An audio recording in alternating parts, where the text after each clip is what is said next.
que el reino del norte y Siria se le venían a invadir.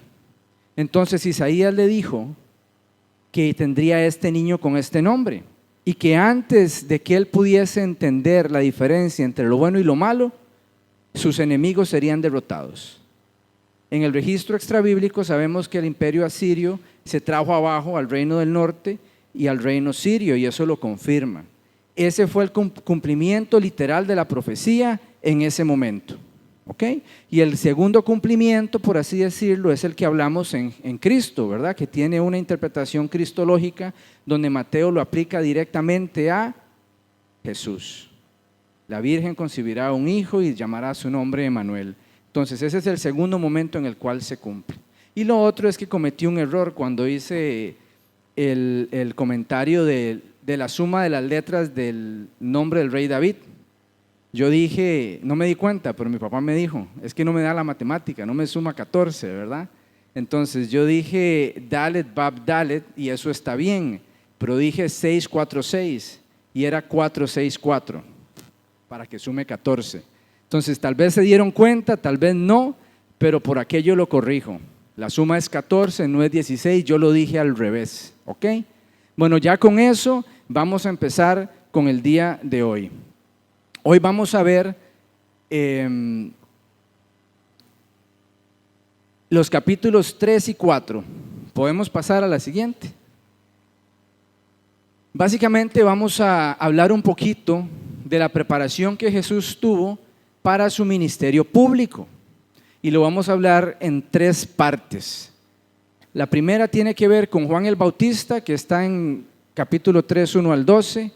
Después el bautismo y la tentación de Jesús. Y por último, cuando él ya se echa a pista e inicia la proclamación del mensaje del Evangelio. Entonces esas son las 3 partes que vamos a ver el día de hoy. La siguiente, por favor. Ok, ahí tenemos el primer cuadro. Yo trato de acomodar la información en cuadros porque me permite resumir mucha información. Pero como es mucha información, tampoco podemos verla toda con demasiado detalle. Pero un aspecto importante de Juan el Bautista es que su aparición en escena da evidencia de la intervención sobrenatural de Dios en la historia de la redención.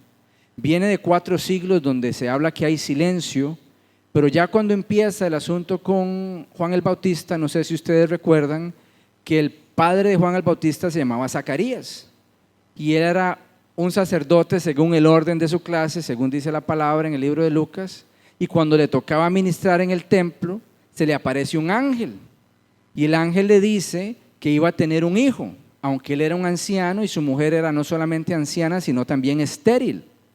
Y él le pregunta, ¿cómo sabré que esto es cierto? Entonces el ángel lo deja mudo, porque imagínense que usted sea un sacerdote ministrando en el templo de Jerusalén, donde se conoce por siglos que está la presencia del Señor, y usted tiene la astucia de como que cuestionar que hay una palabra del Señor. Entonces el tipo queda mudo hasta que nace Juan, pero ahí empieza ya la profecía, ya empieza otra vez el mover profético, porque el ángel viene y comunica algo que no ha sucedido, que va a suceder. Entonces ya cuando empieza a aparecer Juan en escena por medio de su propia concepción, ya vemos que la profecía se abre. Y poquito después, porque Jesús es concebido unos 6 meses después de Juan el Bautista, otra vez el ángel Gabriel se le aparece a María, ¿verdad? Y le dice, ¿cómo será esto? Y al final ella responde con mucha fe y dice, que se haga como tú has dicho. Y así sucede. Entonces ya cuando aparece Juan el Bautista empieza otra vez el movimiento profético. Empieza ya la intervención sobrenatural de Dios después de más o menos 4 siglos de silencio. No vamos a ver el libro de Lucas, pero hay algunos detalles de la vida de Juan que están en Lucas que es importante más o menos conocer. Ya hablamos de que él fue concebido milagrosamente porque Elizabeth no era solamente una anciana, sino que además era estéril. Entonces hay una intervención divina para cumplir un propósito que se había profetizado en Isaías 43, que es donde dice que voz del que clama en el desierto y que preparará el camino del Señor. A Zacarías, mientras servía en el templo, el Señor le profetiza sobre un hijo que va a tener. Y entonces ahí también está el Señor hablando. Pero hay un pasaje muy interesante en Lucas 1:15 y ese lo voy a leer rápidamente. Lucas 1:15 dice: porque él será un gran hombre delante del Señor. Jamás tomará vino ni licor y será lleno del Espíritu Santo aún antes de su nacimiento. Aparte de Jesús, eso no se lee en otra parte en la palabra. O sea, en el momento mismo en que Juan el Bautista fue concebido, vino el Espíritu Santo a morar en él. O sea, fue desde el puro inicio, ¿verdad? Y nosotros sabemos que la forma de operar del Espíritu Santo en el Antiguo Testamento no era esa. El Espíritu Santo aparecía en escena y desaparecía, pero no habitaba en las personas. Eso llegó a suceder con lo que hizo Jesucristo, ¿verdad? Él murió y dijo: es mejor que yo me vaya, porque si yo no me voy no vendrá el Consolador. Pero ya aquí, aunque Jesús no había sido concebido, ya aparece el Espíritu Santo habitando en Juan el Bautista. Hay un movimiento de poder que no se había visto antes. Entonces ya se está desatando algo completamente diferente en escena. Y él tenía una misión definida, que lo vemos ahí en Lucas 1:16-17. Hará que muchos israelitas se vuelvan al Señor su Dios.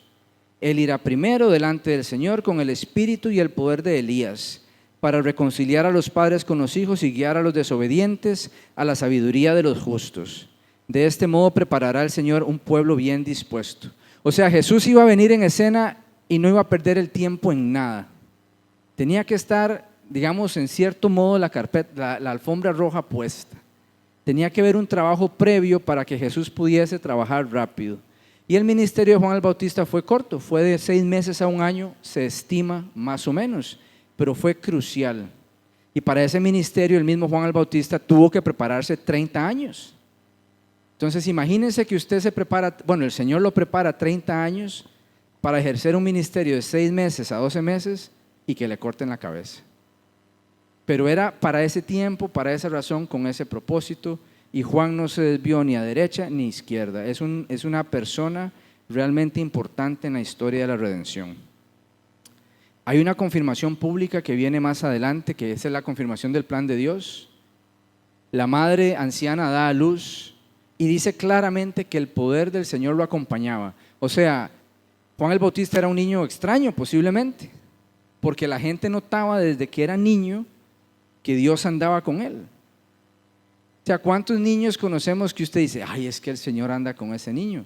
No es que sean malos o buenos, pero que usted pueda notar que hay algo extra, potente, diferente. Eso se le notaba a Juan el Bautista desde que era niño. Y él crece en el desierto, en un ambiente hostil, inhóspito, difícil, y ahí vive. El tipo nunca escapa del desierto. Ahí es preparado y ahí se queda. Vean lo que dice Lucas 1:80. Dice: el niño crecía y se fortalecía en espíritu y vivió en el desierto hasta el día en que se presentó públicamente al pueblo de Israel. O sea, siempre vivió en el desierto.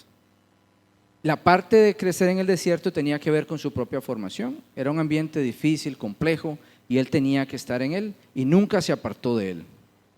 Y la prédica en el desierto nos refleja que había una continuidad con ese mismo proceso formativo. No se le da a abandonar la dureza del proceso, sino que él tiene que seguir en él.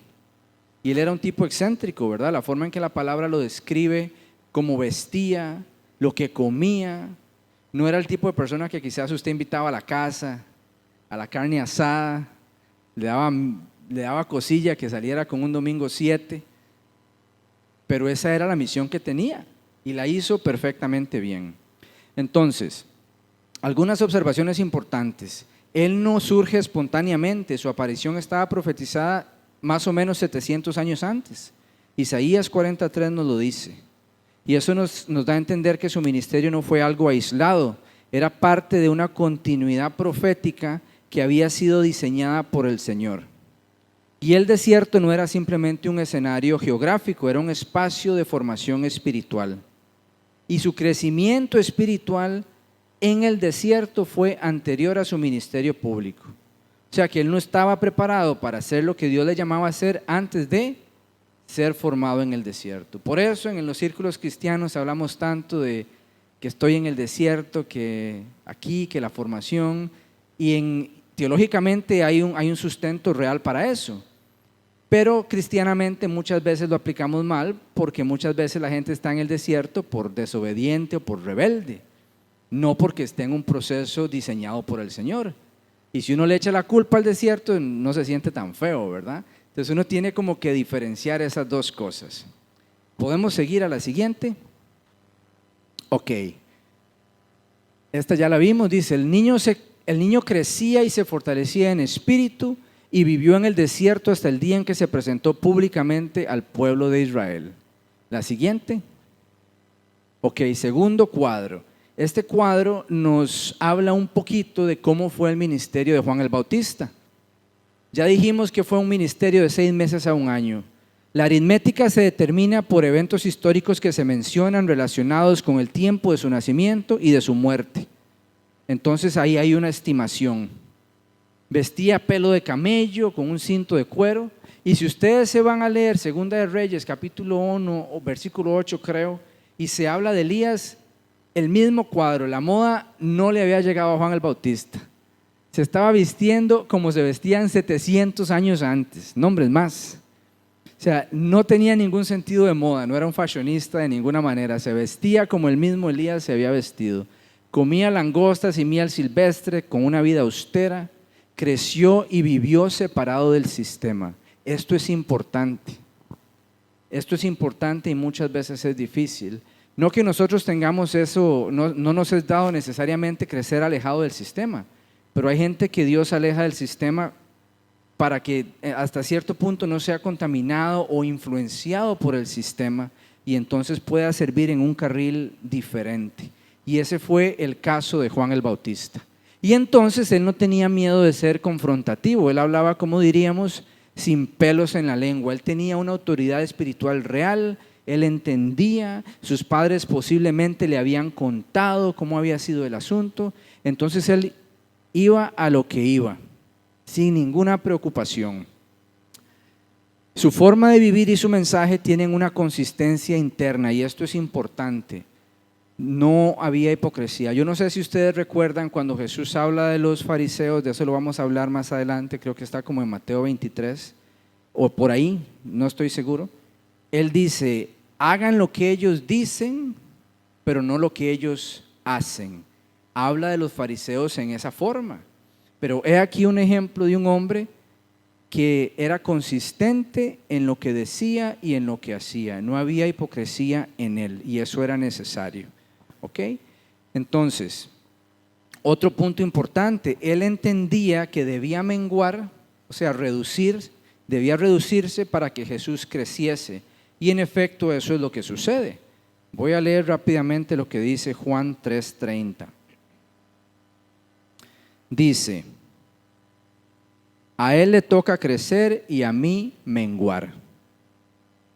¿Por qué? Porque los discípulos de Juan venían a decirle, hey, allá está Jesús haciendo esto y haciendo aquello y pensando que él iba a molestarse o preocuparse o alguna cosa, y él simplemente dice, no, es necesario que yo mengüe para que él crezca. Y ese principio debería seguirnos en nuestras vidas. Venimos a Cristo y es el mismo propósito. Es necesario que nosotros menguemos para que él crezca. Entonces, hay una cosa muy interesante en la palabra, es que se nos dan ejemplos de vida de diferentes personas que demuestran que sí se puede. Por si a uno se le ocurre ir por ahí diciendo, no, mentira, eso no se puede. Sí se puede. Si él lo pudo hacer hasta que le cortaron la cabeza, y no podemos decir que, bueno, pero es que era Jesús. No, era Juan el Bautista, un hombre igual que cualquiera de nosotros, que tenía los mismos problemas de corazón que podemos tener nosotros, pero que se mantuvo en su carril sin apartarse, y él estuvo decidido a menguar cuando Jesús creció. Él no empezó a hablar más fuerte, él no empezó a ir a las plazas donde iba Jesús a ver a cuántos agarraba, a ver si lo seguían a él. No, él simplemente permitió que las cosas siguieran su curso. ¿Ok? Siguiente, por favor. Ahora hablemos un poquito de Juan como el Elías que había de venir. Para que no se me olvide, si alguno tiene un comentario o una pregunta, estamos en un espacio abierto para que lo podamos conversar. Por ahí anda un micrófono para que el que quiera pueda hablar y que los que nos escuchan y nos ven puedan también escucharlo. Entonces, uno de los aspectos más importantes que debemos entender de Juan el Bautista es su relación con la profecía del profeta Malaquías. Vean lo que dice ahí Malaquías 4, 5, 6. Estos son los dos últimos versículos del Antiguo Testamento. Estoy por enviarles al profeta Elías antes que llegue el día del Señor, día grande y terrible. Él hará que los padres se reconcilien con sus hijos y los hijos con sus padres. Así no vendré a herir la tierra con destrucción total. O sea que si no aparecía este hombre, lo que seguía era la destrucción total. Y también es importante ver ahí que si usted piensa en la forma en que pensaban los hebreos, ellos piensan en algo literal. O sea, el pensamiento normal habría sido: Elías va a volver a nacer, o va a bajar del cielo, o va a reencarnar, no sé, algo va a pasar y va a ser el mismo Elías. Pero eso, cuando Jesús lo interpreta, da a entender que no es así. Por eso él mismo dice: Juan es el Elías que había de venir. Jesús identifica a Juan con Elías, pero sí se vestía igual y sí era de la misma manera excéntrico, porque Elías era un profeta excéntrico. Yo no sé si ustedes recuerdan un poquito de Elías y Eliseo. Elías fue el que levantó a Eliseo, Dios lo mandó a levantar a Eliseo, pero Eliseo era un tipo con amigos y con un círculo de gente.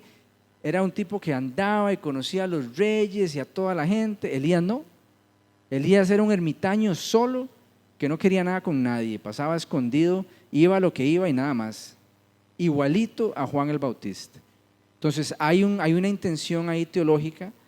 Entonces, aunque no es el mismo Elías el que viene, es alguien que es muy parecido y que viene con el mismo poder, la misma intención, la misma autoridad que tenía el profeta Elías. ¿Ok? Entonces, anticipa lo que debe suceder en nuestro corazón. Entonces, al arrepentirnos debemos menguar de nosotros mismos. Ay, me subí, estoy leyendo más arriba, estoy hablando de lo que estábamos hablando antes. Entonces, ahí vemos que Elías vendría antes del día del Señor. Jesús nos enseña que Juan es el Elías que había de venir. Jesús lo identifica como Elías y él prepara el camino cumpliendo la profecía de Isaías 43. Juan no fue Elías reencarnado, pero sí vino en el espíritu y en el poder de Elías. ¿Ok? Entonces, el ministerio de Juan el Bautista replica el patrón profético de confrontación y de llamado al arrepentimiento. Confronta para que se arrepienta la gente. En el trabajo que hacemos nosotros, Dios nos da una gracia. Yo soy de la opinión que si uno anda haciendo lo que Dios le manda hacer, hay una gracia que le acompaña a usted para que la gente baje la guardia y escuche y no se sienta como atacada, ¿verdad? Pero hay cosas que yo digo a veces, y si no que mi papá no me deje mentir, a los hombres con los que trabajamos, que son batazos, son patadas, son pedradas. Los digo con amor, pero la patada igual duele porque es una patada, ¿verdad? Yo puedo decir ahí una patada con cariñito. Pero eso nada más lo digo porque la confrontación que él hacía era recibida porque él estaba en lo que tenía que estar. Y entonces él podía hablar con esa autoridad sabiendo que lo iban a recibir. Y eso es valioso, eso es importante. Eso es solamente por comunicar la idea de que cuando caminamos en el plan de Dios para nosotros, hay una gracia que nos acompaña y que nos ayuda a desempeñar. De otro modo no desempeñaríamos bien. Y entonces Juan el Bautista nos da ese ejemplo. ¿Ok? La siguiente. Ok, Juan marca el cierre del periodo profético del Antiguo Testamento, creo que esto ya lo habíamos dicho antes, y abre el tiempo de la apertura de su cumplimiento en Cristo Jesús. Él representa la transición entre la promesa y el cumplimiento de esa promesa. Y su mensaje central era: arrepentidos porque el reino de los cielos se ha acercado. Entonces él hacía un énfasis en la cercanía del reino de los cielos y lo que eso debía suscitar en las personas. Como el reino de los cielos se ha acercado, yo tengo que hacer algo. ¿Ok? Entonces, ¿qué tiene que hacer usted porque el reino de los cielos se acercó? Arrepentirse. Esa era la causa y el efecto, la causa y el efecto. Porque el arrepentimiento es la respuesta adecuada ante la irrupción del reino de los cielos. Ok, entonces, Juan introduce el mensaje que Jesús va a continuar prácticamente palabra por palabra. Si nos fuéramos a Mateo 4:17, ustedes verían que las palabras de Jesús son básicamente las mismas. De hecho, aquí lo leo, dice: desde entonces comenzó Jesús a predicar y a decir: arrepentíos porque el reino de los cielos se ha acercado. Era el mismo mensaje, claro, con un poder y una autoridad distintos, porque Juan había preparado el camino que Jesús iba a seguir. No era que Jesús iba a venir a reinventar la rueda o a ver cómo se calentaba el agua de forma diferente. La siguiente. Ok, Juan confronta muy duramente la religiosidad vacía, demandando buen fruto. Vamos a Mateo 3 y vamos a leer desde el versículo 1 hasta el 12. Dice, bueno, voy a buscarlo aquí en la NBI. Mateo 3 dice: en aquellos días se presentó Juan el Bautista predicando en el desierto de Judea. Decía: arrepiéntanse porque el reino de los cielos está cerca. Juan era aquel de quien había escrito el profeta Isaías: voz de uno que grita en el desierto, preparen el camino para el Señor, háganle sendas derechas. La ropa de Juan estaba hecha de pelo de camello, llevaba puesto un cinturón de cuero y se alimentaba de langostas y miel silvestre. Acudía a él la gente de Jerusalén, de toda Judea y de toda la región del Jordán. Cuando confesaban sus pecados, él los bautizaba en el río Jordán. Quiero que le pongan atención a ese versículo 5 por algo que vamos a hablar en un poco de semanas. Porque Juan dice que venía a él la gente de Jerusalén, de toda Judea y de toda la región del Jordán. Todos venían a él. Ok. Cuando confesaban sus pecados, él los bautizaba en el río Jordán. O sea que Juan de alguna manera discernía si la gente estaba hablando con veracidad o no. Le tenían que confesar los pecados y entonces los bautizaba. Pero si no había confesión, no había bautismo. Ya eso no lo hacemos así. Ya ese no es el modelo de práctica. Ya no tiene que haber una casetilla de confesión antes de que lo metan a usted al agua, ¿verdad? Usted llega, escucha el mensaje de fe y arrepentimiento, se arrepiente y yo tomo por cierta su palabra y lo bautizo. No me toca a mí discernir eso necesariamente, pero no era así con Juan. Aquí la palabra dice que la gente confesaba y él los bautizaba. Pero al ver que muchos fariseos y saduceos llegaban a donde él estaba bautizando, dijo: camada de víboras, ¿quién les advirtió que huyeran del castigo que se acerca? Produzcan frutos que demuestren arrepentimiento. No piensen que podrán decir: tenemos a Abraham por padre, porque les digo que aún de estas piedras Dios es capaz de darle hijos a Abraham. El hacha ya está puesta a la raíz de los árboles y todo árbol que no produzca buen fruto será cortado y arrojado al fuego. Yo los bautizo a ustedes con agua como señal de su arrepentimiento, pero el que viene después de mí es más poderoso que yo y ni siquiera merezco llevarle las sandalias. Él los bautizará con el Espíritu Santo y con fuego. Tiene el aventador en la mano y limpiará su era recogiendo el trigo en su granero. La paja, en cambio, la quemará con fuego que nunca se apagará. Y todo ese pasaje dice muchas cosas. Vamos a ver algunos elementos claves. Aquí en este cuadro venimos que la motivación de estos fariseos era evitar el juicio, pero no había una transformación real en el corazón. Y tenían su confianza puesta en: ay, yo soy hijo de fulanito, yo soy descendiente de sutanita. Para ellos la pertenencia a cierto linaje era lo que hacía la diferencia. Pero Juan el Bautista los detiene en ese mismo momento y les dice: no. Dios puede levantar a un pueblo inclusive de las mismas piedras. El linaje que ustedes tengan, de donde ustedes vengan, no les garantiza nada si ustedes no producen fruto digno de arrepentimiento. Entonces, ¿qué estamos diagnosticando aquí? Él diagnostica que hay una hipocresía religiosa, hay una apariencia sin sustancia. Ellos tenían que producir frutos dignos, o sea, tenía que haber una evidencia real de la transformación. Entonces, posiblemente Juan, él sabía cómo se movían los fariseos y los saduceos. Entonces, cuando los ve llegar y sabe cómo ministran en el templo, cómo tratan a la gente, él dice: mentirosos, ustedes aquí están haciendo pantalla, ustedes quieren bautizarse, pensando que pueden seguir viviendo igual. Entonces ya está ahí claro el principio de que tiene que haber un cambio real en el comportamiento para el que se va a bautizar. Así Juan está preparando el camino para que venga el Señor. Entonces, ellos confiaban en su herencia espiritual como un sustituto a la transformación personal que tenían que exhibir. La implicación de lo que dice Juan es que el bautismo sin arrepentimiento no tiene valor espiritual. Es como alguna vez hemos dicho, si usted va y se bautiza y no está arrepentido, usted es un pecador seco que sale como un pecador mojado. No le sirvió de nada, porque no se arrepintió. Entonces el arrepentimiento precede a la fe y tiene que ser real, porque si no, entonces usted lo que está haciendo es una inconveniencia, se va a mojar ahí en medio del río, en algún lado, y luego tiene que ver cómo se cambia y cómo va a la casa. Va a ser algo incómodo, no va a tener sentido. Y Juan tiene la capacidad de discernir la intención del corazón, no solo la acción externa. Mateo 3:8 nos presenta el problema central.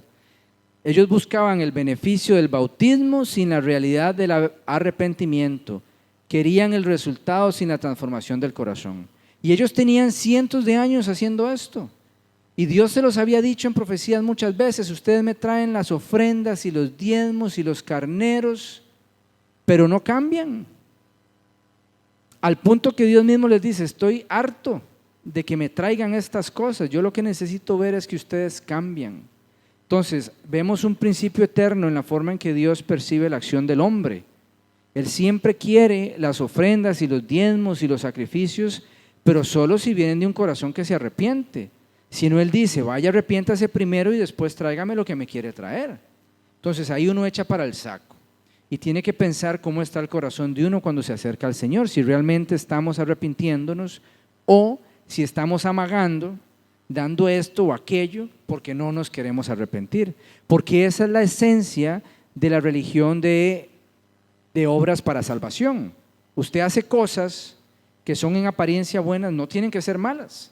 Digamos que usted fuera un tipo millonario y usted va y abre un colegio acá y le da el MEP y abre un colegio acá y otro allá y otro allá, pero hace las de Pablo Escobar, ¿verdad? Que hacía parques y hacía cosas de esas y daba platas en los pueblos, pero era plata de narcotráfico. Era para comprar voluntades políticas y sociales para que el asunto no se saliera de control. Esas obras no son recibidas por el Señor porque no hay un corazón arrepentido. Y eso tenemos que entenderlo, porque es mucho más fácil dar que transformar el corazón. Es mucho más fácil dar que transformar el corazón. Y lamentablemente hay multitudes de personas en el cristianismo, tanto líderes como miembros de la congregación, que hacen exactamente eso. No se arrepienten y hacen cosas como para amagar la falta de transformación en el corazón. Entonces, desde aquí estamos viendo que eso es un problema. Podemos pasar a la siguiente. Veamos lo que dice Juan en Mateo 3:10. Vean lo que él dice: buen fruto, no solo es fruto, sino un fruto conforme a la voluntad de Dios. Esto es el fruto bueno. Yo podría sembrar, bueno, la palabra nos habla de la cizaña. ¿Quién sabe qué cualidad tiene la cizaña? ¿O por qué usan la imagen de la cizaña en la parábola? ¿Y por qué no decir al gramalote? Porque se parece al trigo, lo imita, se ve casi que igualito, pero no tiene sustancia, no sirve para nada, se confunde, da apariencia de piedad, de virtud, de bondad, pero no sirve para nada. ¿Y cuándo se revela la naturaleza genuina de la cizaña? En la cosecha. Ahí es que usted se da cuenta que todo ese tiempo estuvo regando y fertilizando una cochinada. Y de eso está hablando Juan. Usted puede dar fruto, pero si el fruto no es bueno, olvídese, ¿verdad? Hay plantas, yo no sé si ustedes saben, esto en agricultura sucede, que si usted chinea demasiado una planta, no hace nada, se envicia, se van hojas, o sea, podemos llamar muchas cosas diferentes, y no produce frutos, se pone como comodita y no hace nada. ¿Es esa una realidad veraz en el ambiente cristiano? Que nos ponemos muy comoditos ahí y no hacemos nada. Los principios eternos están ahí están. Entonces, cuando estemos delante del Señor no tenemos ninguna excusa, porque está clarito, está muy muy claro. El hacha, ¿qué es el hacha? Bueno, el árbol es la naturaleza interna del individuo, es un tipo de nosotros mismos. El hacha es el juicio inminente, dice, ya está el hacha en la base, ya está puesta, nada más me hace falta dar el hachazo. ¿Y qué es la corte? ¿Qué es el corte y la quema? El juicio definitivo y la destrucción total. Primero corta y luego el fuego destruye todo el ser de la persona. Entonces el fruto revela la naturaleza del árbol. Cuando el fruto viene, ya no se puede ocultar la naturaleza real del que lo está produciendo. Ya las apariencias se caen. Cuando viene el fruto, las apariencias caen. Y está implícito que puede haber un árbol frondoso y bien arraigado que produzca fruto malo. Y eso es cierto. Usted puede tener un árbol de mango y produce unos manguillos ahí todos feos, ¿verdad? Y le da un año, tal vez le da 2, le da 3, y lo fertiliza y lo poda, pero si al tercer año, cuarto año ese árbol no hizo nada, te lo bota porque lo que está haciendo es robando campo. No sirve para nada, tiene que quitarlo y poner algo nuevo que sí funcione. Ese es el principio, ¿ok? Entonces, podemos pasar a la siguiente. El juicio escatológico. ¿Quién me dice qué es escatología? Lo habíamos visto en la primera clase. ¿Qué significa escatología?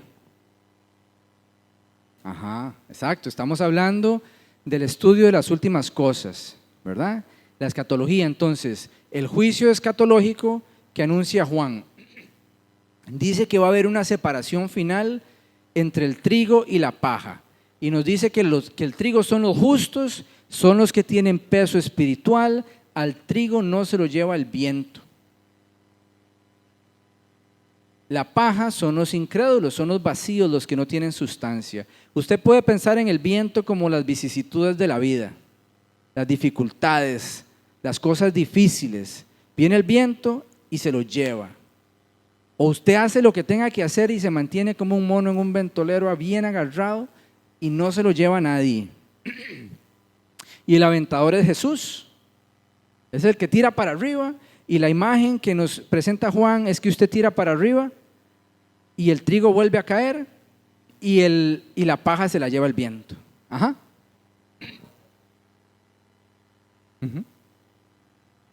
Sí, bueno, no sé exactamente cuál es la imagen, pero el aventador sí es un aparato que se usa para aventar básicamente, y lo tiran al aire y el trigo vuelve a caer y la paja el viento se lleva la paja. Y ahí es donde se da cuenta qué es lo que tiene o no sustancia. El viento lo demuestra. Y entonces hay un juicio final que es definitivo. Juan nos presenta a Jesús como el juez escatológico, o sea, Jesús es el que viene a juzgar el mundo. Así mismo lo pone Juan. La siguiente, por favor. Ok, veamos así muy rápidamente la relación que tiene Mateo 3, 1 al 12, estos versículos que hemos leído con los ejes teológicos del Evangelio de Mateo. ¿Se acuerdan que en la primera clase hablamos de cuáles eran los ejes teológicos del Evangelio? Y dijimos esto, dijimos que el reino de los cielos es un tema que es uno de los hilos conductores que atraviesan el Evangelio de principio a fin. Y Juan anuncia que el reino de los cielos es algo inminente. Arrepentidos porque el reino de los cielos se ha acercado. Entonces, desde el principio ya aparece el tema del reino de los cielos, el reino de los cielos, el reino de los cielos. Otro de los ejes teológicos que vimos fue que Mateo tiene una intención muy clara de demostrar que Jesús es el cumplimiento de una serie de profecías que vienen del Antiguo Testamento.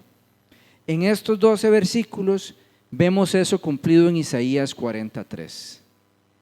La voz del que clama en el desierto, el que preparará el camino del Señor. Otro de los ejes teológicos del Evangelio que vimos fue el juicio escatológico. Jesús es el que va a llevar a cabo la separación definitiva entre el trigo y la paja.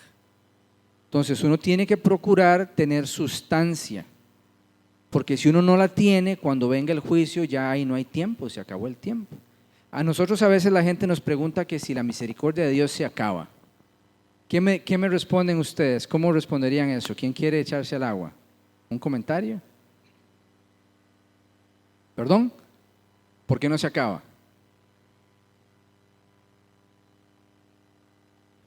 ¿Ok? Entonces la misericordia de Dios está disponible mientras usted esté vivito y coleando, ¿verdad? Si usted está vivo, todavía hay misericordia, porque todavía se puede arrepentir. Pero cuando usted se muere, se acabó la misericordia. Usted está donde está. Ahora, Dios imponía castigo sobre su pueblo en el Antiguo Testamento, pero no lo hacía a la primera. Era un padre muy paciente.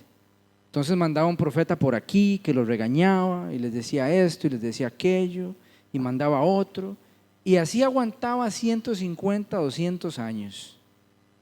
Pero cuando ya él determinaba, ya se los fletaba. Así pasó con todos los habitantes de Canaán. Cuando la gente postula la idea de que cruel es Dios, ¿cómo es que Él admite que maten a las mujeres embarazadas y a los niños y a los perros y a los gatos? Entonces uno tiene que pensar un poco en el enfoque del Señor. Cuando Él se le aparece a Abraham y le dice que esa tierra será de ellos, le dice que tiene que esperar hasta que la maldad de los amorreos llegue al colmo, y les da 400 años. Pero cuando ya se acabaron los 400 años, los destruyó. Entonces uno tiene que ser sobrio en cuanto a la forma en que Dios lidia con el pecado. Ciertamente es un Padre misericordioso, pero Él va a juzgar aún en la tierra cosas que tienen que ser corregidas. Todavía ahí el juicio no es necesariamente para destruir, aunque a veces sí lo es. Pero si no, en el día que usted muera, usted está donde está. Nosotros no creemos en el purgatorio. No vemos una razón teológica ni bíblica para pensar en ello. ¿Verdad que no? Entonces, para nosotros es definitivo. Está escrito que el hombre muera una sola vez y después de esto, el juicio. Eso está en el libro de los Hebreos. Y el otro eje teológico es el discipulado. ¿De qué manera nos preparamos? Mediante el arrepentimiento. Esa es la forma de prepararnos. Si no hay arrepentimiento, no podemos entrar al proceso del discipulado al que somos llamados. La siguiente. ¿Cómo aplicamos lo que hemos aprendido en estos versículos? Ok, número 1. La preparación espiritual es indispensable antes de ejercer un ministerio. Juan el Bautista tuvo 30 años de preparación para un ministerio de 6 meses, un año. Y posiblemente, a como él era, tal vez lo sabía, quién sabe si un ángel se lo dijo, que le iban a cortar la cabeza. Él dice: aquí voy, tranquilo. La identidad espiritual no se hereda, se demuestra con hechos y acciones concretas. No es que usted es hijo del pastor o de fulanito, sutanito, y entonces ya lo tiene hecho, no. ¿Verdad? La identidad espiritual es algo que uno tiene que cultivar personalmente, es algo personal, es algo individual. La cercanía del reino exige una respuesta inmediata de parte nuestra. Como el reino de los cielos se ha acercado, usted se arrepiente y empieza a producir fruto. Y usted dice: yo no he producido nada y este montón de ramas secas no van a hacer nada. Pódame, Señor. Muchas gracias. Pódame, Señor. Pero la poda duele. ¿A cuántos de ustedes los ha podado el Señor? Más de una vez. La misma rama. ¿Verdad? Entonces, estas cosas pasan, pero son necesarias. Entonces, el mensaje confronta cualquier forma de cristianismo superficial. No basta acercarnos a lo religioso. No basta participar en prácticas externas, porque el reino demanda una transformación real que produzca fruto visible y auténtico. Entonces, si algo nos llevamos de estos 12 versículos, que sea eso. Ok, pasemos a la siguiente.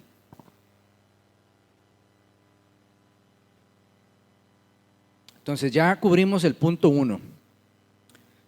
Vamos ahora al punto 2. Vamos a hablar del bautismo de Jesús y cuál era su propósito. ¿Ok? El ministerio de Juan alcanza su clímax o su punto máximo en la presentación del Mesías. Y Jesús entra en escena pública al someterse al bautismo de Juan. Y eso genera una tensión teológica porque Jesús no tiene pecado. ¿Para qué se va a bautizar Jesús si Él no tiene pecado? ¿Y cuál es la respuesta de Jesús? ¿Perdón? Sí, es eso. ¿Qué palabras usa él? ¿Quién se acuerda? Es necesario que se cumpla toda justicia, ¿verdad? Todo lo que es justo delante de Dios. Pero Jesús era un modelo para nosotros, entonces Él nos demuestra con sus acciones lo que quiere que hagamos cuando vengamos detrás de Él. Entonces Él se bautizó, yo no tengo ninguna razón para decir que eso no es necesario. Nosotros escuchamos muchísimas veces, es que no estoy preparado para bautizarme, me lo tengo que pensar más. No, esa no es la esencia. La esencia es que si usted se arrepiente y usted tiene una decisión de su voluntad de no pecar más, entonces usted lo hace y Dios le va a ayudar, porque usted tomó la decisión. Usted toma la decisión. Si no la toma, mejor no se bautice. Pero si usted tomó la decisión, confíe en el Señor, que Él va a hacer lo que hace falta, añadiendo su gracia y su poder para que usted pueda alcanzar la meta a la que ha sido llamado. Entonces,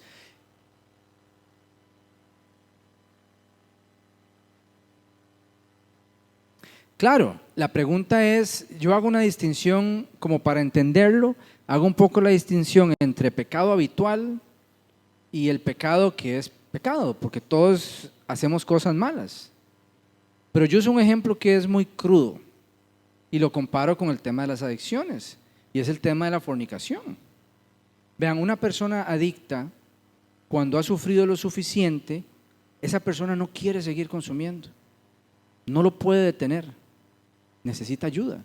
Entonces pasa por ciclos donde se detiene y hace esfuerzos casi sobrenaturales para mantenerse libre, pero son sus fuerzas, entonces se agotan, ¿verdad? Tienen que aprender a depender del Señor y eso puede ser muy difícil. Pero hay una realidad, que ellos aborrecen lo que los está matando, aunque no lo puedan dejar. ¿Esa actitud es buena o es mala? Es buena. Ok, la persona que está juntada y tiene años de estar juntada y todos los días peca y no le importa, no le preocupa la ofensa que eso es para el Señor. ¿Quién tiene una peor actitud? ¿Ah?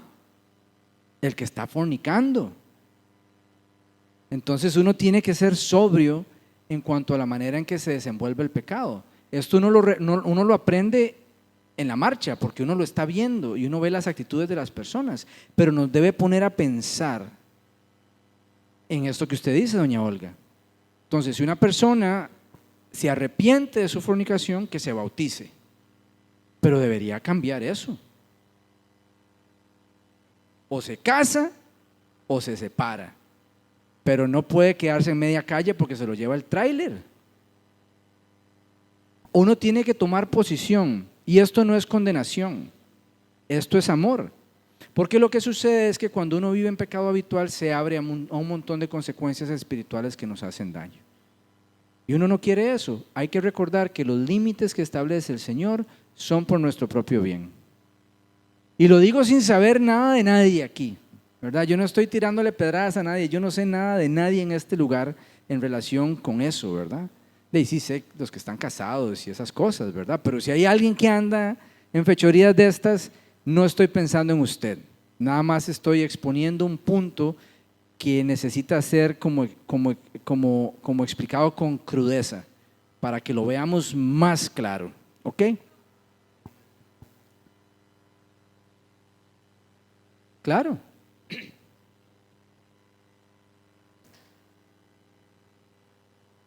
Pero es que el principio espiritual es este, eso está en Gálatas 6:7. Dice, no os engañéis, Dios no puede ser burlado, pues todo lo que el hombre sembrar, eso también segará. Entonces la gente viene a Cristo, se arrepiente de corazón y ya, lo deja. Entonces va a empezar a sembrar fruto bueno, semilla buena, y a su tiempo cosechará. Pero va a haber un momento de traslape y transición en que va a estar cosechando lo malo que había sembrado antes con lo bueno que está empezando a sembrar. Y eso puede ser muy frustrante. Dios mío, pero yo lo estoy haciendo bien, ¿y por qué todavía Pues estás cosechando lo que sembraste. Y uno tiene que pedirle al Señor la gracia y la paciencia para soportar ese periodo de cosecha mala con lo bueno, porque es el fruto de lo que hemos hecho. Pero Dios tiene tanta misericordia que nos cobra barato. Cuando usted se arrepiente, Dios no le cobra lo que usted debe, te lo cobra más barato. Entonces vale la pena, ¿verdad? Es como que usted tenga una deuda que no paga hace meses y va a perder la propiedad, y de repente el banco le dice: no, le voy a refinanciar el crédito sin que me demuestre capacidad de pago. ¿Qué va a hacer usted? De ahí sería como, estaría impedido si no lo hace, ¿verdad? Es como lógico. Usted acepta la buena oferta que le permite conservar lo que está a punto de perder. Dios opera más o menos de esa manera. Cuando usted se arrepiente, Él extiende misericordia y usted va a tener que pagar, porque tenemos que aprender. Y somos tan duros que si no nos duele, no aprendemos, pero nos cobra barato. Y en eso hay que confiar en el Señor. Ajá. Hay consecuencias, pero Dios es el que determina cuáles son y hasta cuándo. Pero Él cobra barato. Yo por lo menos hablo de mí mismo, pero estoy seguro que ustedes deben saberlo por sus propias experiencias. Entonces yo me siento con autoridad de decirlo porque yo lo he experimentado. Ok, vamos avanzando. Entonces, Él se bautiza para cumplir con todo lo que es justo, o sea, alineándose completamente con la voluntad de Dios. Él se identifica con la humanidad. Hay una solidaridad representativa. Bueno, leamos el pasaje mejor. Vamos a Mateo 3:13. Antes de hablar de esto, lleguemos al 17. Un día Jesús fue de Galilea al Jordán para que Juan lo bautizara, pero Juan trató de disuadirlo. Yo soy el que necesita ser bautizado por ti, y tú vienes a mí, objetó. Hagámoslo como te digo, pues nos conviene cumplir con lo que es justo, contestó Jesús. Entonces Juan consintió. Tan pronto como Jesús fue bautizado, subió del agua. En ese momento se abrió el cielo y vio al Espíritu de Dios bajar como una paloma y posarse sobre él. Y una voz desde el cielo decía: este es mi Hijo amado, estoy muy complacido con él. ¿Ok? Entonces, ahí ese es un pasaje muy interesante porque aparecen el Padre, el Hijo y el Espíritu Santo. Es uno de los pocos pasajes en la palabra en que salen los tres así como en combo, todos juntos. ¿Ok? Ahora sí, sigamos. El Espíritu Santo viene para validar, desciende como una paloma, dando aprobación y confirmación divina, ungiendo a Jesús para el ministerio, porque el Espíritu Santo unge con poder. Él viene a habitar con nosotros y hace, digamos, dos cosas generales, simplificando. Una es, nos ayuda a vivir cristianamente. Sin Él no podemos. Él es nuestro consolador, nuestro maestro, nuestro ayudador. Es Él el que nos ayuda a producir frutos si le damos oportunidad. Pero la otra función del Espíritu Santo es ungirnos con poder y con gracia para lo que nos toca. Entonces Jesús necesitaba esa unción. ¿Por qué poder hizo Jesús milagros? Por el poder del Espíritu Santo. ¿Por qué? ¿Por qué fue así? Porque es igual con nosotros. Entonces Él estaba modelando lo que vendría después. Se presenta ante Juan para que lo bautice. Eso es como una humillación. Juan es un pecador. Jesús es puro, no tiene ningún pecado, nada malo está en Él. Pero se somete a Juan para cumplir lo que es justo delante de Dios. Y nos da un modelo de obediencia a la autoridad delegada directamente por Dios. Vean qué importante que es eso. Usted podría no estar siempre en acuerdo con su pastor o con el líder de aquí o el líder de allá. Tal vez es una persona mucho más pecadora que usted, por decirlo, pero usted tiene una autoridad sobre usted. Y usted tiene un deber de obediencia a esa autoridad dentro de lo que es debido. Usted no va a obedecer a alguien que le pide hacer algo que está mal. ¿Verdad que no? Entonces aquí tenemos a Jesús sometiéndose a la autoridad de Juan, aunque Juan era un pecador y él no lo era. Está modelando la obediencia a la autoridad delegada directamente por Dios. Y lo mismo es con su jefe o su jefa. Usted no debería hacer lo que está mal, pero esa autoridad está puesta ahí y a usted le corresponde obedecerla. Vean, cuando yo era niño y adolescente y todavía en la universidad, yo era un tipo difícil, porque yo lo cuestionaba todo. Entonces tenía mucho que decir de lo que hacían las maestras, los directores, los profesores. Siempre había oposición en mí porque lo veía mal. Era rebelde. Siempre tenía una mejor forma de hacer las cosas. Estaba mal, ¿verdad? Yo creo que si ustedes me hubieran conocido entonces, tal vez les hubiera caído mal o muy mal, ¿verdad? Gracias a Dios, espero yo, ya no soy así. Pero entonces yo no hacía eso. Yo me resistía a obedecer al que estaba en autoridad, porque creía o que no lo hacía bien, o que no podía hacerlo bien, o que no conocía, y eso está mal.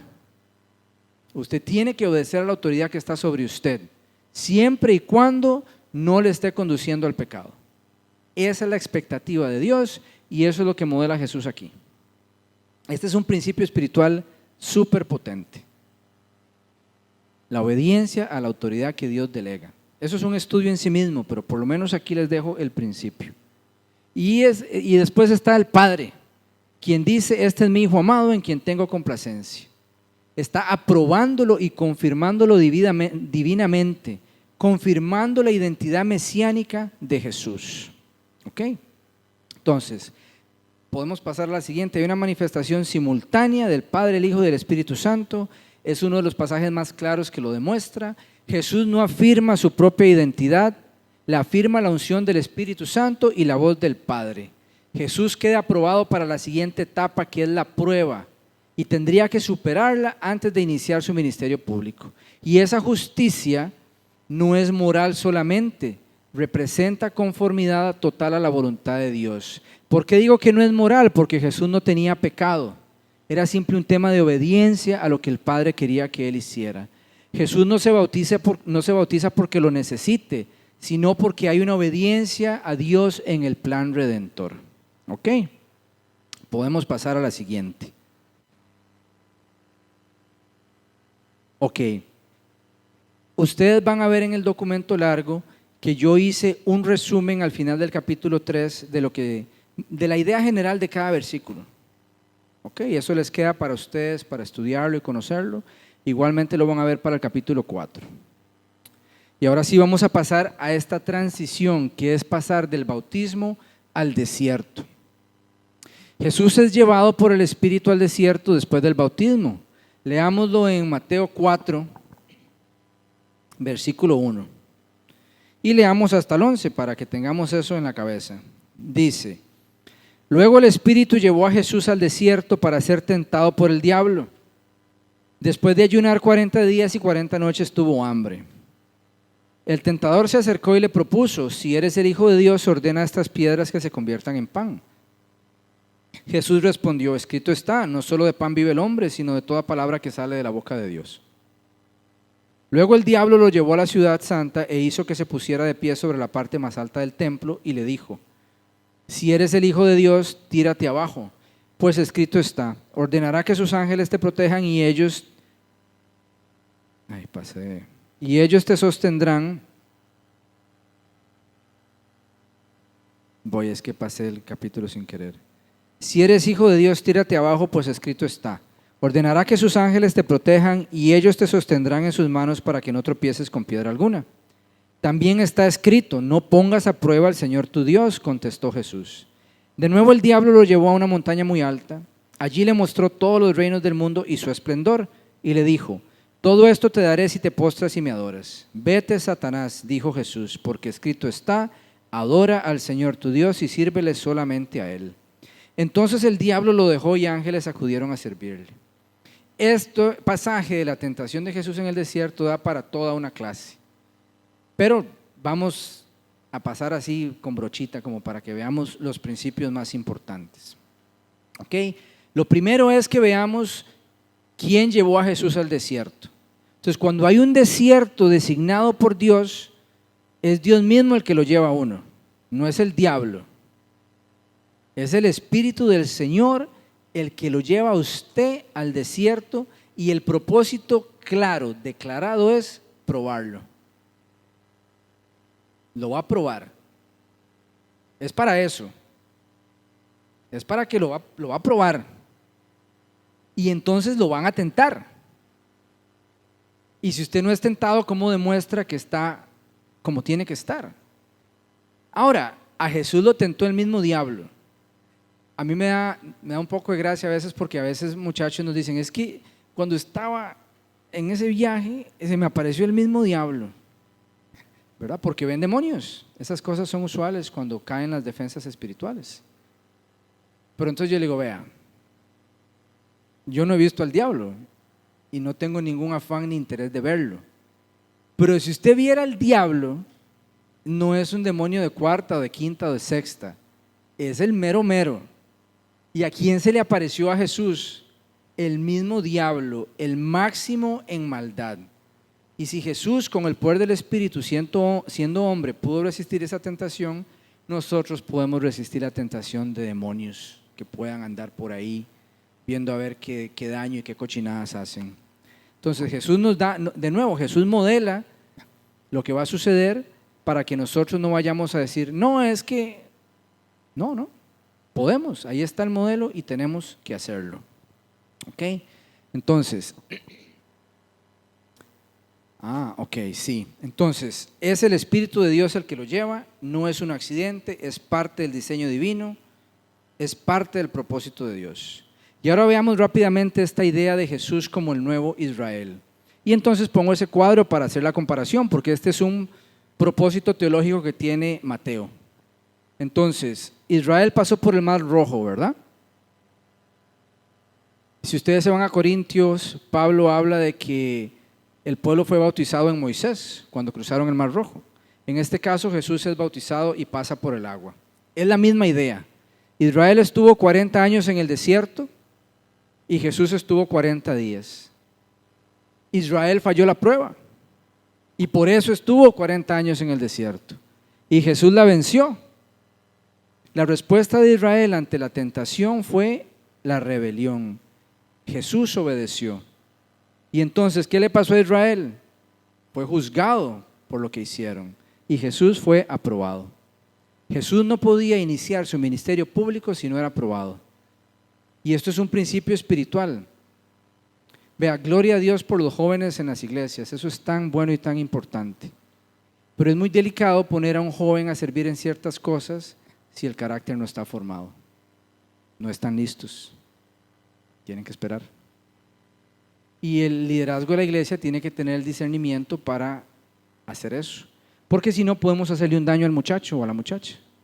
Los exponemos a una situación de la cual podrían salir mal, porque no están listos. Ahora, ¿cuál es la edad? No lo sé. O sea, hay muchachos más maduros que otros. Hay muchachos que van a estar listos para eso muy jóvenes. Hay otros que van a tener que esperarse hasta los 30. Eso no lo determina uno, pero tiene que ser probado.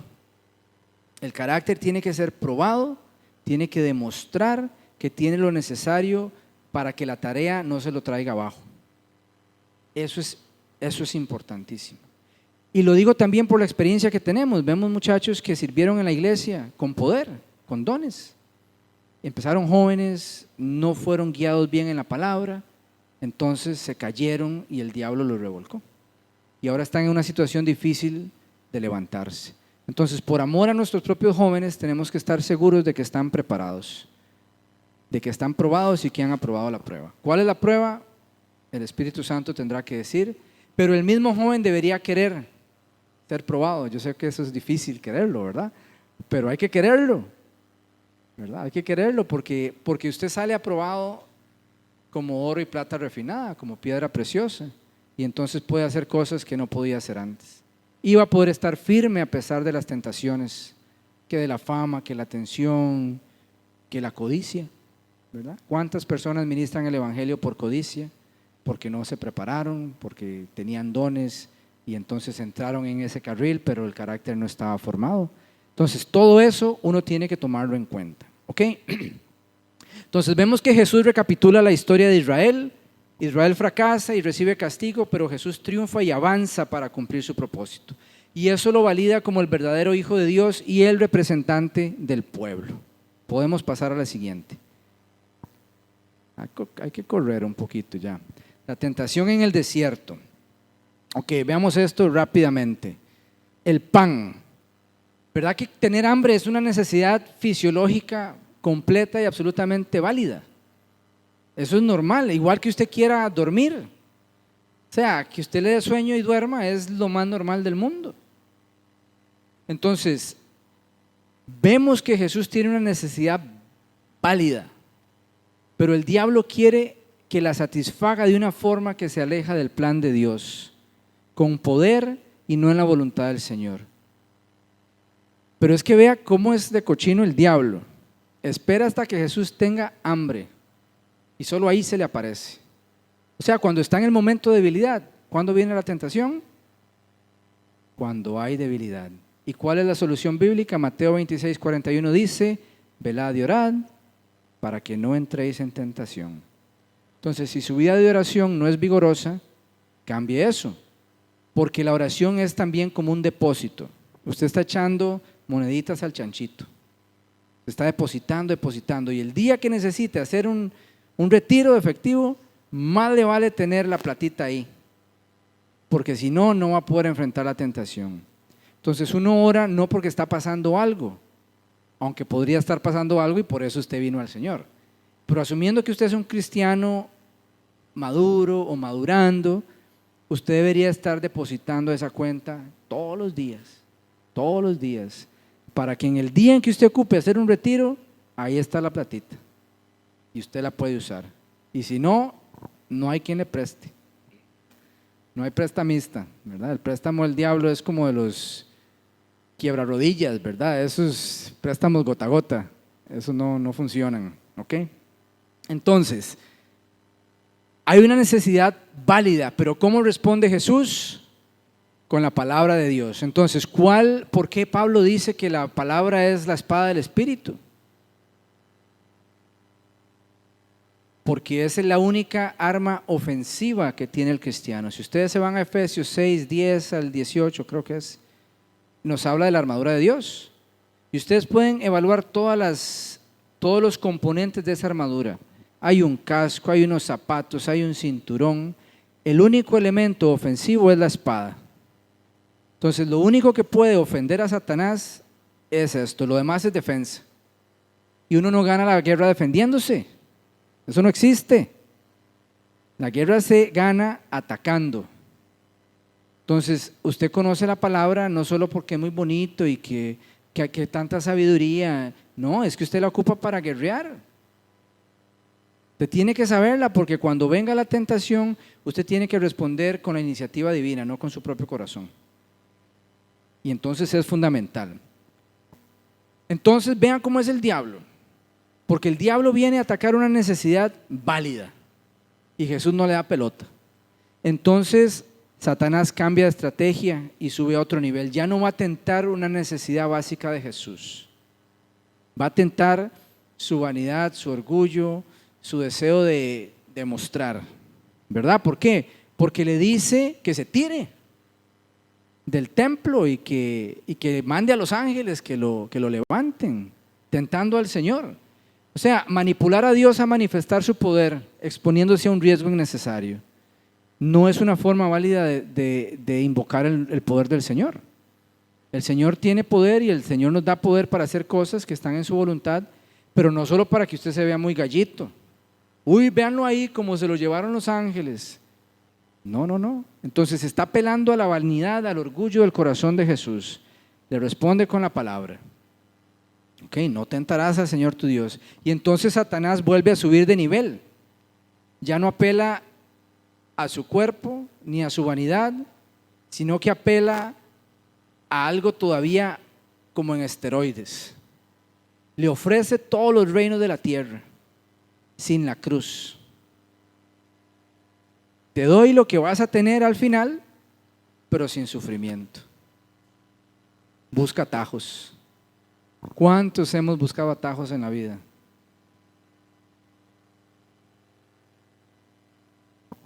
Eso es lo que está pasando ahí.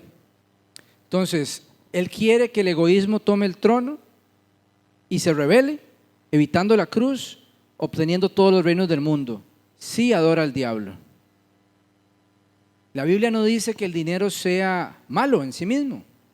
¿Qué es lo que dice? Que el amor al dinero es la raíz de todos los males. Mamón es el dios que se utilizaba en nombre para representar el dinero. El dinero es un instrumento. es útil, es necesario, lo necesitamos, pero cuando el dinero tiene el trono, ahí está el problema.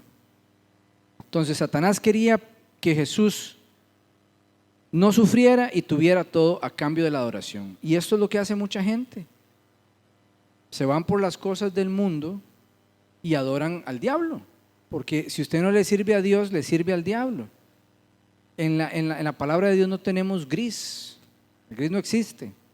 Es blanco o es negro. Y entonces ahí uno se da cuenta qué tan negro está uno y se quiere pasar al blanco y ocupa ayuda. Pero el gris no funciona. Y eso es un principio importante. Jesús busca hacer caer a Jesús. Dios permite la prueba para validar su fidelidad y carácter. Entonces el diablo tienta su carne, su ego, su vanidad, su orgullo, su deseo de no sufrir, y Jesús vence. Entonces podemos imaginarnos que el enemigo nos puede tentar en esas mismas áreas y que la forma correcta de responder está asociada con el uso de la palabra del Señor y que ocupamos ese depósito para poder estar firmes ante la tentación. ¿Ok? Podemos pasar a la siguiente. Ok, Satanás ataca áreas fundamentales: la necesidad, la identidad y el propósito. Y vean que él tiene una estrategia muy importante. ¿Qué acababa de decir Dios de Jesús en el último versículo del capítulo 3? Este es mi hijo amado en quien tengo complacencia. O sea, Dios mismo dijo, este es mi hijo. ¿Y qué dice Satanás? Si eres hijo de Dios. ¿Cuántas veces entra a nosotros la duda de nuestra identidad en Cristo? ¿Será que me ama? ¿Será que estoy firme? ¿Será que aquí? ¿Será que allá? Ajá, ese es el mismo diablo. Bueno, su séquito de seguidores y sus subordinados, ¿verdad? Pero esa es la estrategia. La estrategia es hacernos dudar de nuestra identidad. Porque usted vino a Cristo y recibió una identidad nueva. Ahora usted es hijo de Dios por adopción. Y por ese simple hecho es coheredero juntamente con Cristo. O sea, tiene la herencia que Él tiene, ¿verdad? Dios nos saca de la calle y nos pone ropas reales y nos dice, ahora eres hijo mío, ahora eres hijo mío, actúa como tal. Porque un príncipe no anda comiendo la basura, ¿verdad? Entonces, si usted se casa con esa idea, si usted la entiende, que usted ahora es hijo de Dios, entonces se va a comportar como un hijo de Dios y va a honrar a su padre, porque usted no quiere. Un príncipe no avergüenza a su papá. Qué vergüenza, todo el mundo se da cuenta, porque es el príncipe. Entonces es toda una psicología, ¿verdad? Es toda una forma de pensar distinto de uno mismo, y eso es lo que el diablo ataca. Lo cuestiona para introducir duda, para cuestionar la identidad, y tratemos entonces de demostrar quiénes somos por medios que no son lícitos, tratando de mostrar quiénes somos de maneras que no agradan al Señor. Y el uso de la escritura, podemos ver esto: donde el enemigo opera, la palabra es sacada de contexto. Porque eso es lo que hace el diablo. Él toma la misma escritura, él la conoce y la aplica mal. Entonces, ¿cómo va a saber usted si está mal aplicada si usted no la conoce? No se puede. Entonces, el diablo saca la palabra de contexto, pero cuando Dios está operando, la palabra es aplicada de manera correcta. Y entonces Jesús la aplica de forma correcta y por eso obtiene la victoria. ¿Ok? Podemos pasar a la siguiente.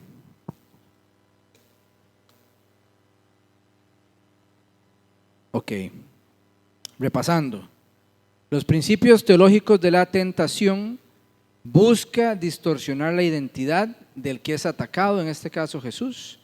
Satanás intenta minar la confianza para producir desobediencia. Por eso la inseguridad es un talón de Aquiles tan grave en cualquier persona. Porque cuando usted es inseguro, usted admite cualquier comentario.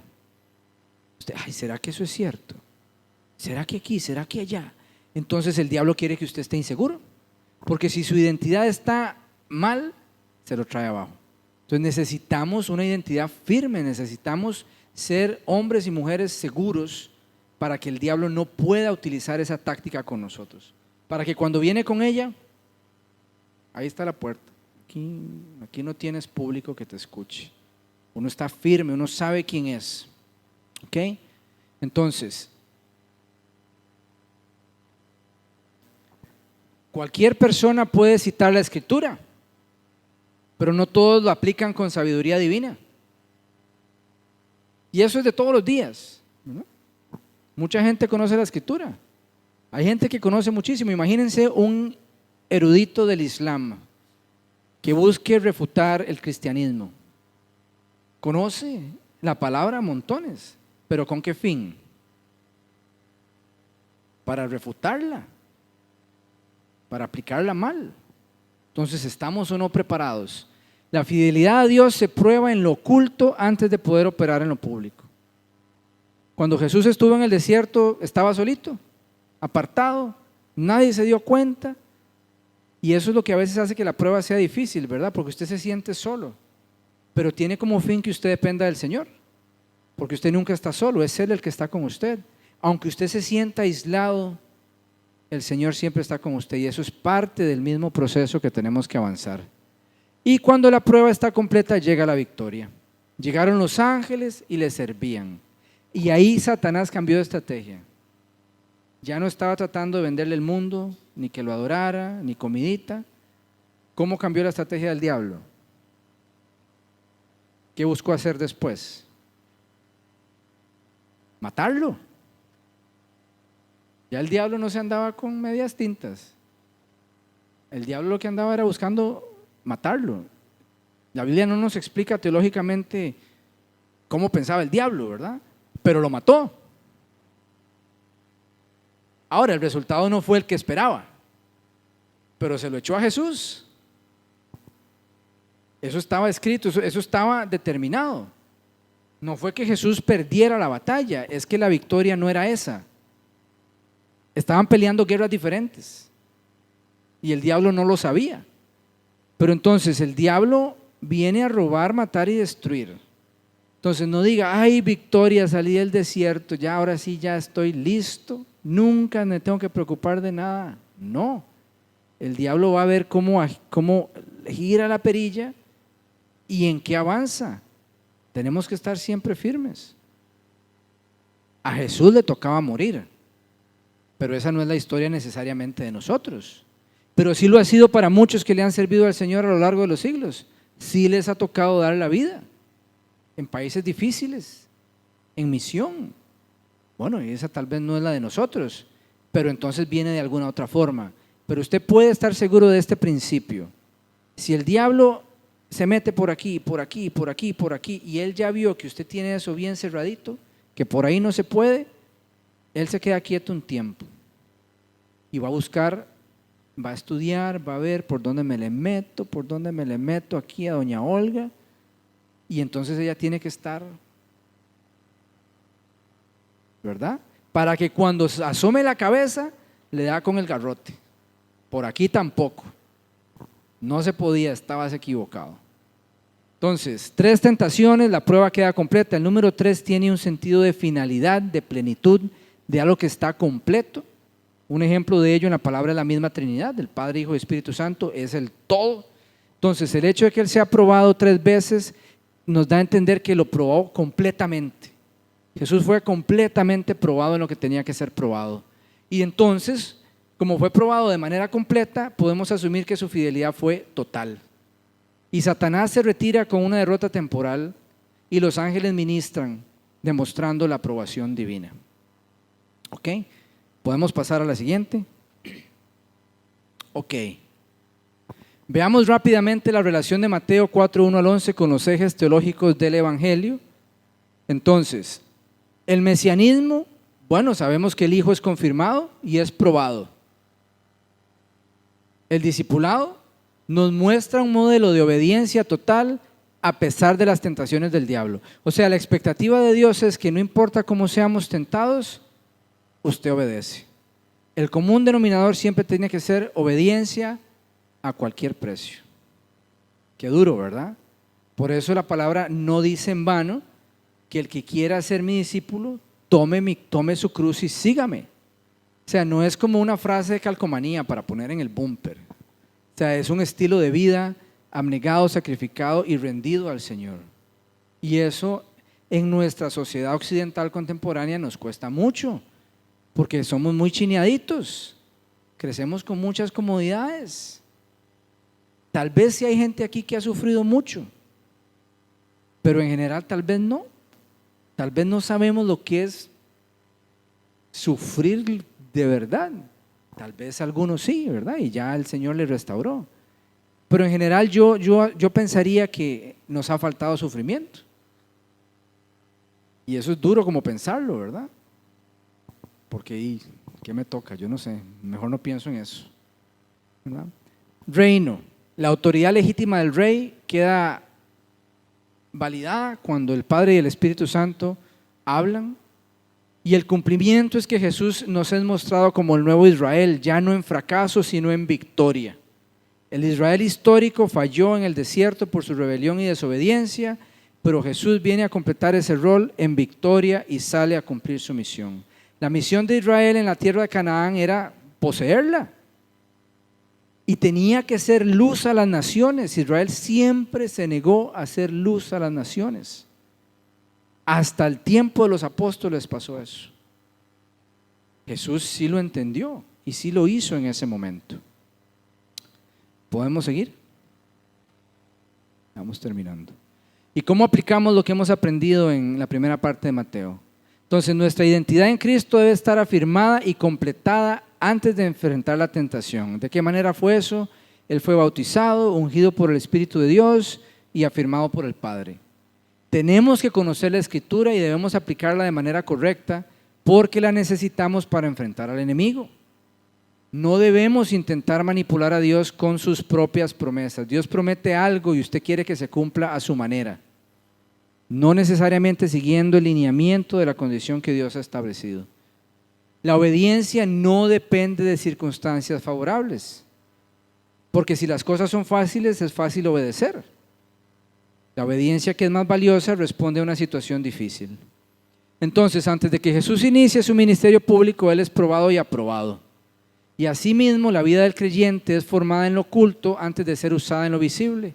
La victoria espiritual no depende de fuerza personal, sino de una vida alineada con la palabra y sometida plenamente a su voluntad. Vamos ahora a la última parte.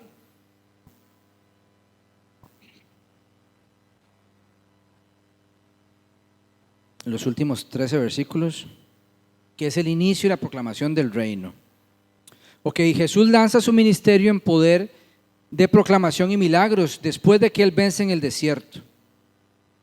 Y Jesús regresa a Galilea. Aquí lo vemos, hay un movimiento estratégico que cumple profecía. Isaías 9:1 habla de dónde Él iba a empezar. Y entonces Él se va a Galilea. Y ahí es donde inicia, que es su tierra, ¿verdad? Él era de la tierra de Galilea, ahí fue donde Él creció, en Nazaret. Y era la luz que ha resplandecido que venía de esa tierra. Es una revelación a las personas que estaban en tinieblas. Entonces, aquí Mateo retoma explícitamente el eje del cumplimiento de las Escrituras. Galilea era una zona despreciada. No sé si ustedes recuerdan cuando Natanael decía, de Nazaret podrá salir algo de bueno.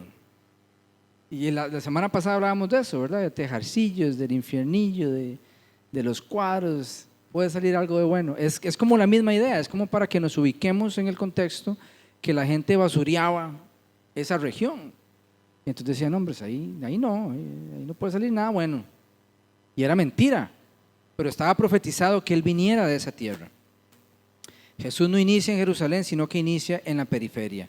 Y su mensaje es arrepentidos porque el reino de los cielos se ha acercado. Él no reemplaza el mensaje de Juan, le añade intensidad y lo encarna. Juan preparó el camino mientras Jesús inauguró la llegada del reino. Juan tuvo autoridad profética y Jesús tuvo autoridad mesiánica.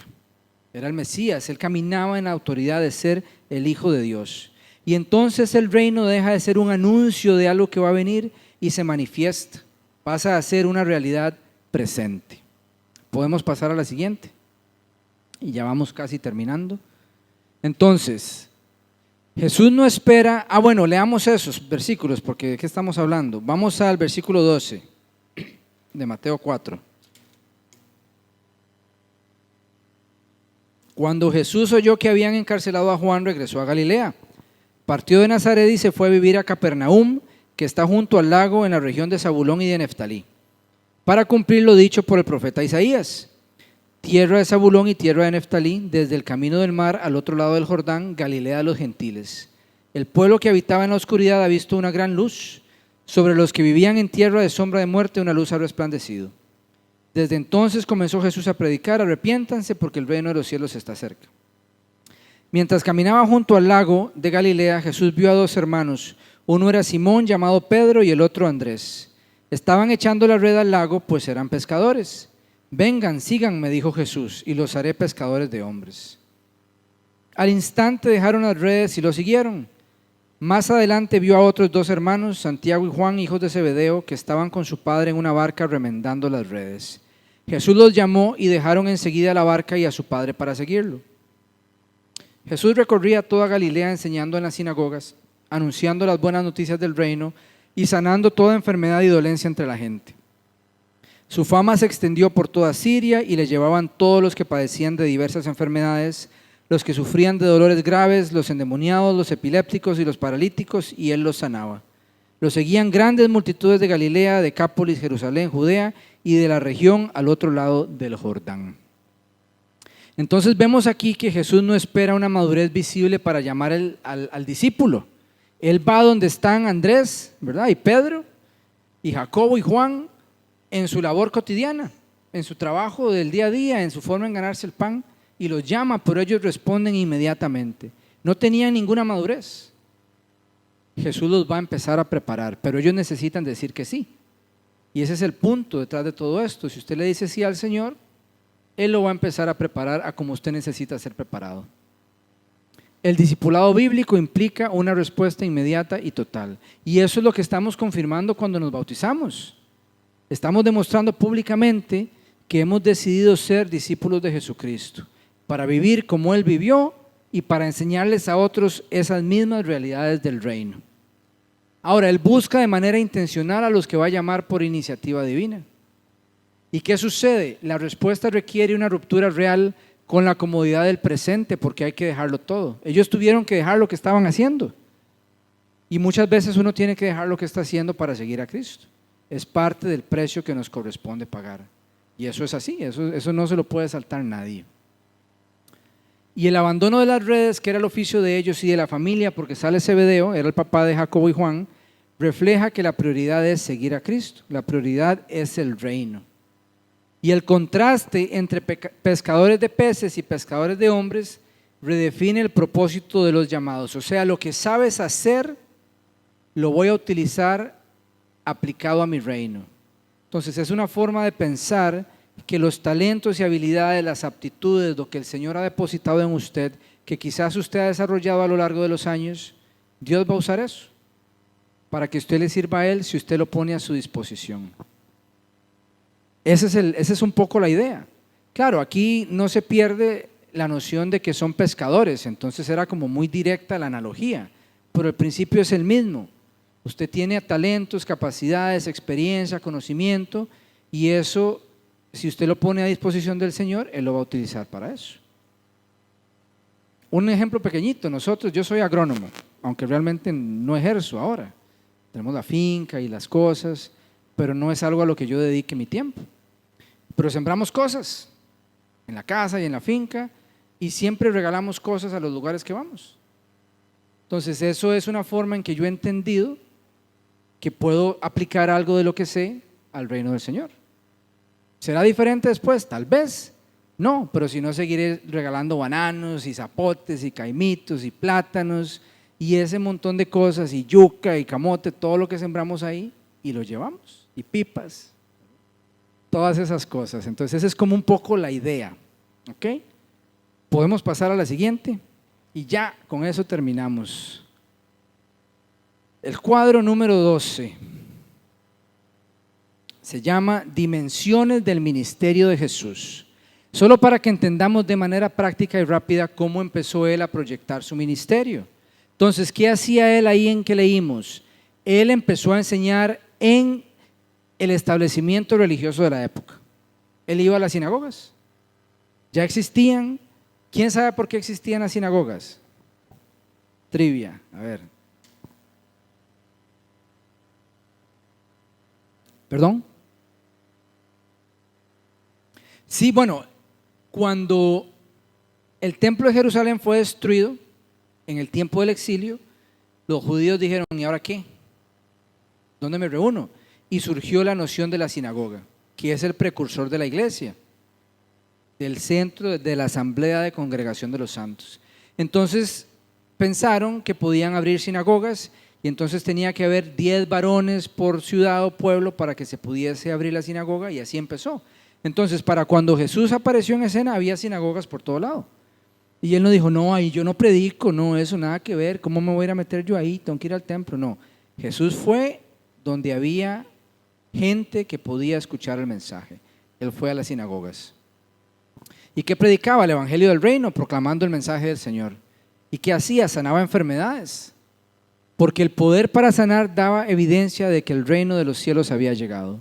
Y hacía liberación, porque echaba fuera demonios. Y esa autoridad espiritual también daba evidencia de que el reino había llegado. Entonces Jesús utilizó estructuras existentes con una estrategia intencional. Y el resultado fue que su fama se extendió rápidamente, porque la gente responde al poder visible del reino. La siguiente. Y así vamos a terminar. Esta es la que sigue. Los ejes teológicos del evangelio. El reino de los cielos en este pasaje es proclamado y manifestado. Se cumplen las escrituras de Isaías 9:1 y 2. Y el discipulado es ese llamado radical a seguir a Cristo y dejar todo atrás, que fue lo que hicieron Andrés y Pedro y Jacobo y Zebedeo. Y la parte de la autoridad mesiánica es la autoridad visible por medio del poder y los milagros. Eso más adelante Jesús dice, si no me crees por lo que digo, créeme por lo que hago. Entonces estaba claro que el poder que él demostraba tenía que dar evidencia de quién él era. La siguiente. ¿Y ahora cómo aplicamos esto?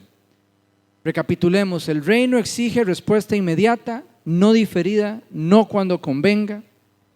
Y el discipulado, ser llamado a él y participar de él, implica reordenar nuestras prioridades. No podemos seguir a Jesús por beneficios, sino porque él nos ha llamado. Y el poder de Dios no es un espectáculo, es evidencia del reino. Entonces, cuando usted tiene poder, cuando el Señor le concede poder para alguna cosa, no es para usted, es porque eso es un sello que demuestra que el reino de los cielos está trabajando y la gloria es de Él, porque uno es un trapo sucio que hace lo que Dios quiere, si se deja. ¿verdad? Entonces, el inicio del ministerio de Jesús deja claro que el reino no es una idea teológica, es una realidad que irrumpe, transforma y demanda una respuesta radical. El verdadero discipulado comienza cuando la persona responde sin reservas al llamado de Cristo. Entonces hay un precio que pagar.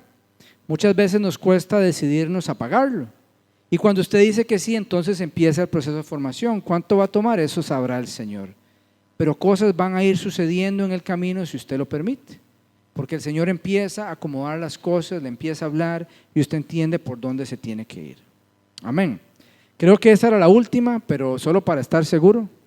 Sí, es la última. Ok. El documento largo les va a servir para el quiz. Ahí hay material de estudio. ¿Alguno tiene algún comentario, alguna pregunta que quieran hacer? Ahí está mi papá con el micrófono. ¿Cómo van las cosas hasta ahora? ¿Les gusta el formato que estamos siguiendo? Es mucha información. La intención es que ustedes estudien en casa el documento largo. Tenemos una opción al final de hacer un libro, o sea, como empastar. Estaba pensando en que este material largo lo puedo hacer en un compendio, en un libro, y podemos, el que quiera. Eso sería pagado, ¿verdad? Pero entonces voy a madurar esa idea y tal vez enviar una encuestita para los que puedan estar interesados.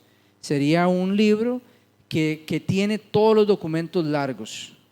Va a ser como de 200 páginas, 230 páginas, porque cada uno trae 10, 11, 12 páginas y son 20. Pero entonces ahí les hablamos de eso. Ajá. ¿Perdón? Nada más es que yo las imprimo, entonces. No, si usted no quiere, no importa.